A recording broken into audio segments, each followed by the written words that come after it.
Hi అండి. ఇక రండి సింపుల్గా సాంబార్ చేసుకుందాం. శనగపప్పు, ధనియాలు, జీలకర్ర, మిరియాలు. ఇగో ఇది ఒక అర చెంచాడు వేసాను. ఇది వేచాలి, కొంచెం ఎర్రగా వేగాలి. ఇది 4 వెల్లుల్లి, ఒక 6 ఎండుమిరపకాయలు, ధనియాలు, జీలకర్ర, మిరియాలు, 4-5 వెల్లుల్లి, ఒక 6 ఎండుమిరపకాయలు. ఇది బాగా ఎర్రగా వేగనిస్తాను.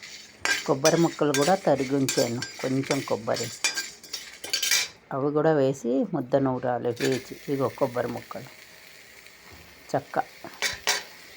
ఇవన్నీ కలిపి వేచాక ముద్ద నూరుతాము, మిక్సీ పడదాం. ఇది కొంచెం బాగా వేగాలి. వేగాక మిక్సీ పట్టాక చూపిస్తాను. ఇప్పుడేమో పచ్చిమిర్చి, కందిపప్పు కడిగేసి అందులో పచ్చిమిర్చిలు ఒక 6-7 పచ్చిమిర్చి, చిన్న ముక్క ఆనపకాయ ముక్క పడేసి ఇది మెత్తగా ఉడికించేస్తాను. పసుపు, నూనె వేసి ఒక 6-7 పచ్చిమిర్చి వేసి కందిపప్పు, చిన్న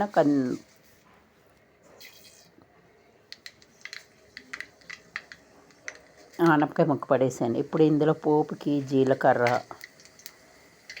ఆవాలు, ఇంగువ, ఎండుమిరపకాయలు, పప్పు ఉడికిపోయింది మెత్తగా. కొన్ని ఉల్లిపాయలు, ఒక 2 ఉల్లిపాయలు కూడా వేసాను.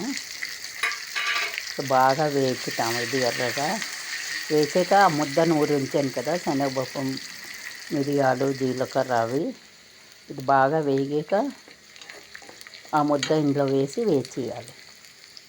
ఇగో ఇంత ముద్ద కొబ్బరి, శనగపప్పు, మిరియాలు, జీలకర్ర, ధనియాలు, ఇది బాగా ఇందులో పోపులో వేసి కలిపేద్దాం.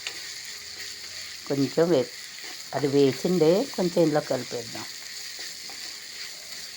ఇది కొంచెం వేసేద్దాం.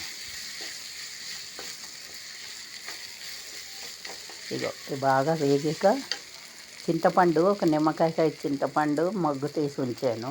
ఇగో చూడండి, అందులో 4 కరివేపాకులు వేసాను, కొత్తిమీర వేసాను. చింతపండు సైజ్ అంతా చాలు, మగ్గు తీసి ఇందులో పోసేసాను. ఇగో ఇప్పుడు ఇందులో ఉప్పు, కారం, పసుపు వేసిద్దాం. ఎక్కువ కారం అక్కర్లేదు, ఎందుకంటే ఎండుమిరపకాయలు వేసి పొడి కొట్టాను, పచ్చిమిరపకాయలు కూడా వేసాను, పోపు కూడా వేసాను. అందుకు ఎక్కువ కారం పడదు. కొంచెం పసుపు,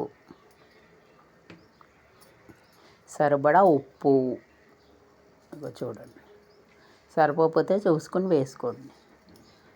ఉప్పు, చిన్న బెల్లం ముక్క పడుతుంది ఇందులో,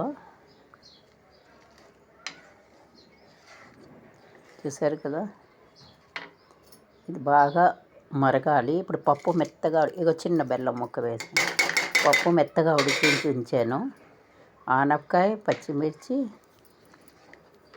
కందిపప్పు, ఇది బాగా మరుగుతున్నది కదా. ఇప్పుడు కందిపప్పు మెత్తగా ఉడికి ఉంచాను. ఇగో చూడండి, ఎనిపేసి ఈ పప్పు ఇందులో వేసేద్దాం.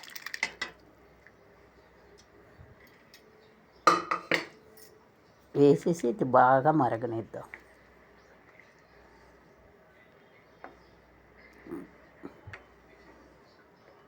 ఇందులో కావస్తే మీకు ఎక్కువ కారం కావస్తే కారం వేసుకోండి.